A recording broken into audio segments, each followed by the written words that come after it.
This is our machining technology program. This program is really great because there are so many different places that you can go. They machine parts metal, plastic, and wood. So you can machine parts for guns, you can machine parts for airplanes, you can machine parts for spaceships, all kinds of different things that you can do in this program. What they do is they actually start them here on the manual mills, and they give them a blueprint, and they do everything by hand. So they'll give them, say, a blueprint of a chess piece, and they learn how to create that chess piece from a block of metal all by hand.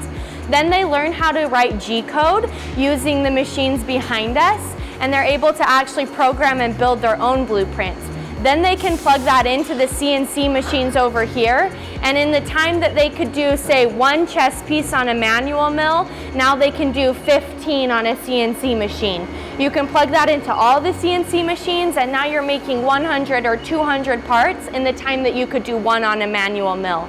So it really is all about mass production and being able to mass produce parts.